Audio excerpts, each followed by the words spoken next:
Ever wonder why your internet connection wavers when you receive a call? This might be because your phone, especially if it's not a smartphone equipped with 4G or LTE capabilities, is prioritizing the incoming call over your internet connection. The phone allocates resources to ensure the call is clear, sometimes suspending other functions like data transmission.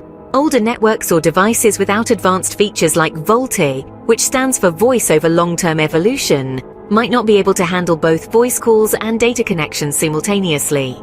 Therefore, your phone temporarily pauses the internet connection to focus on the call. But worry not, newer smartphones and networks with VoLTE support allow you to maintain your internet connection even during a call.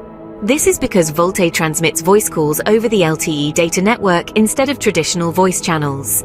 In essence, LTE is the technology for high-speed data transmission, while VoLTE within LTE enables high-quality voice calls over the same network. So it really depends on the capabilities of your phone and the network you're using. Stay connected, stay informed.